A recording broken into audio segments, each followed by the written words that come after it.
So it's been more than a week since E3 came to an end, and there is a lot to unfold when it comes to Nintendo's involvement in E3.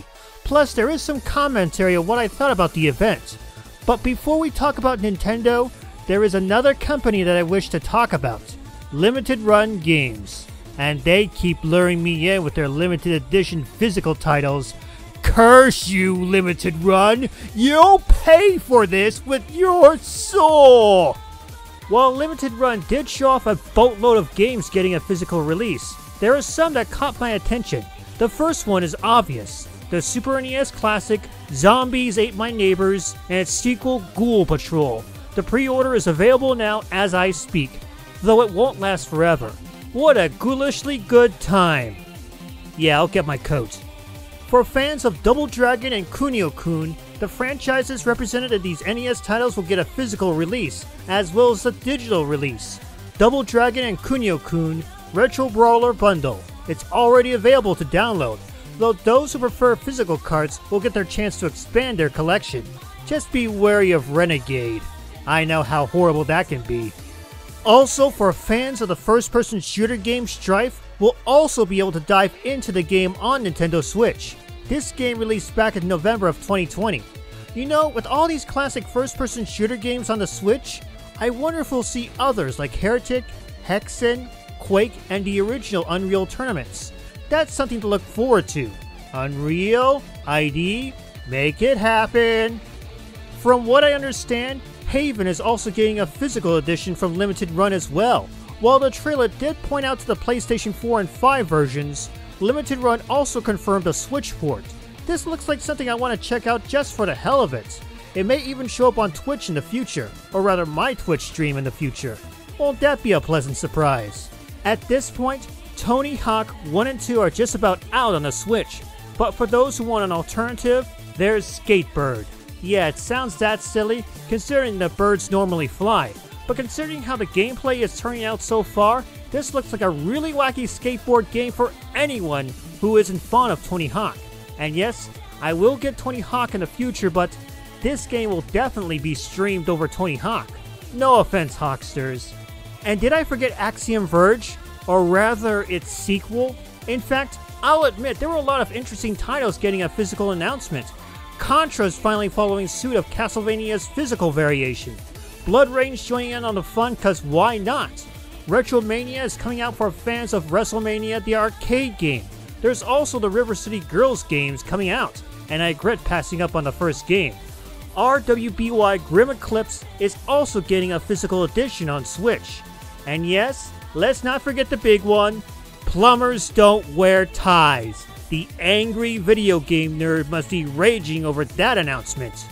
But those were just most of the games confirmed from Limited Run that will get physical variations, and not just on the Switch. I think as long as there is a demand for physical titles, even with the rise of digital distribution and streaming services, companies will put them out for the consumer to scoop up, even if it does have some issues of their own. But hey, only time will tell how long this service will last. That being said, we've only just begun this video. After all, we've just talked about Limited Run, and we have yet to dive into Nintendo's part of E3. There are some who consider Nintendo to be the best part of E3 last week, even despite some issues involving streaming their own announcements. But other than that, Nintendo is still riding high on the Nintendo Switch, and they're not slowing down just yet. Here are some announcements that caught my attention for either later this year or sometime next year. First up, for anyone who's a fan of Mario & Rabbids Kingdom Battle, you're in luck. Mario & Rabbids will return together again in Mario & Rabbids Spark of Hope. Due out next year, Mario, Luigi, and Peach will travel to Cosmos to save the Luma-like sparks from the wicked Cursa. You know, with Mario and the Rabbids more engaged in turn-based battles, who knows how long till the two would team up with Laharl and the characters for Disgaea. Nintendo, you need to collaborate with Nippon Ichi Software on this one. Second off, for anyone who wished they could play the original Monkey Ball games, wait no longer, because on October 5th, Super Monkey Ball Banana Mania will hit the Nintendo Switch. This game will contain stages from the original Super Monkey Ball and Super Monkey Ball 2, plus some new stages from Super Monkey Ball Deluxe, which itself was only available on the PlayStation 2 and the original Xbox. They're even bringing in Sonic and Tails into the mix as playable characters.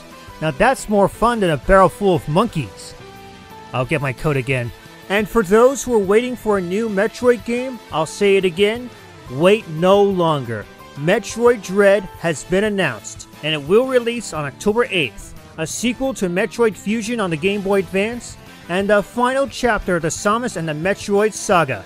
In my mind, this was the biggest surprise to come out of Nintendo's E3, an all-new 2D Metroid from the creators of Samus Returns on the Nintendo 3DS.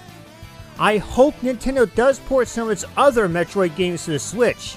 That franchise deserves a lot more praise since the NES days, especially Metroid Prime Trilogy, wink wink. But that's not the only new exclusive to hit the Nintendo Switch this year.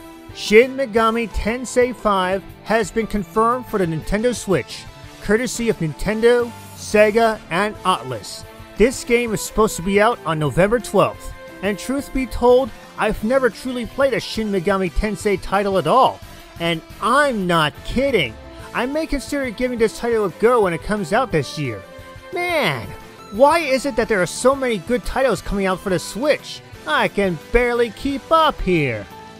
Also, for you WarioWare fans, Wario's bringing the gang back together with WarioWare Get It Together due out this September. The WarioWare franchise has come a long way since its humble start back in 2003 on the Game Boy Advance. But that being said, even in spite of WarioWare Gold on the 3DS, I think Nintendo may be due to porting many of its classic WarioWare games onto the Switch. Even WarioWare Twisted and WarioWare Touch would be perfect additions to the Nintendo Switch library. Big time! Speaking of Game Boy Advance, the first two Advance War games from that system will be coming to the Switch in the form of Reboot Camp. If you missed out on these two games, or you want to relive the good old days, you'll be able to do so as early as December 3rd of this year. I always said that more classic, hard-to-find games need to come to the Switch. Some gamers never got the chance to experience these games, and either ports or remakes like this will help keep them in the spotlights. Also, that and the cost of older games are going up in price. Yeesh. And of course, Nintendo finally unveils gameplay of The Legend of Zelda Breath of the Wild sequel. Unlike most of the games on this list, you won't see this game till sometime next year. But at least we have more news on this upcoming Zelda game. Considering that some games like Bayonetta 3 and Metroid Prime 4 are still in the dark about their gameplay, this feels like a megaton weight being lifted off my back for the moment. But then again, anything is possible in this day and age of the Nintendo Switch. There were a lot of games that I didn't get a chance to cover for this part. I'll explain why in a bit with footage of selected titles. But even with some controversies like Guardians of the Galaxy Cloud Edition and Amiibo, Nintendo still looks to hold strong, and only time will tell what else they have up their sleeves. But I'm not ready to switch on out of here just yet. The time has come for me to talk about my final overall opinion of Nintendo at E3. Since I started to cover Switch Watch in 2017, I've seen the library of the Nintendo Switch grow into something amazing. Some games turned out to be far better than I thought. Others, not so much. This year's E3 presentation is no different, and Nintendo has brought in surprises, disappointments, and some cause for concern. I think when it comes to Nintendo, it's better to go into the announcements with a completely blank slate, expect nothing from them, and be pleasantly surprised when they do make announcements. I've learned this lesson for 2 decades with a number of titles being hyped throughout the years. And in my mind, having zero expectation on announcements does put you in a more positive mood when E3 comes to an end. It also saves you from sheer disappointment over overhyping expectations from E3. Trust me, 'tis better to go with nothing to expect and to come out surprised by the announcements. As a result, I did get some pleasant surprises, from Metroid to Advance Wars, Danganronpa, Life is Strange, and Fatal Frame. There is no payoff from overhyping things or anticipating the leaks coming out. I'll admit, I breathed a sigh of relief when there was no new Switch hardware announcement. Considering the fact that there was a semiconductor shortage across the whole planet, the last thing Nintendo needs is to complicate matters with a Switch successor that is sold out like the PlayStation 5 and the Xbox Series systems. Now is truly not the time for Nintendo to release a new Switch system till at least 2022 or 2023, not until the chip shortage has been dealt with. That being said, I did experience some slight disappointments. The only things I didn't get from E3 were the announcements of any additional 3D Zelda games and any confirmation of the Metroid Prime trilogy. While it's only a small bit of disappointment, it would have been fun to play these classic games on the Nintendo Switch. Gaming systems of yesteryear like the N64, the GameCube, and especially the 3DS are becoming harder to find thanks to demand in gaming because of the coronavirus pandemic. And personally, I would prefer it if a new generation of gamers were to experience these classic games without having to dig up old hardware and hope that it works perfectly. Well, that and not having to worry about scalpers. With those two things out of the way, my big concern with the Switch is simple. There's too many games to keep track of. Even with the lack of the Metroid Prime trilogy or the classic 3D Zeldas, there's still too many games I want to get on the Switch. And not just counting the games from E3 or Limited Run. I've talked about this back in 2019, and since then, there are even more games to look out for, or in this case, games I didn't get a chance to pick up. Even compared to the PlayStation 2 days, I felt overwhelmed by the amount of games hitting the Switch. This makes me wonder if I really want to jump onto the Switch successor train, or if this really is my swan song for gaming. And I'm not kidding. There is a part of me that wants to depart gaming once the era of the Switch comes to an end.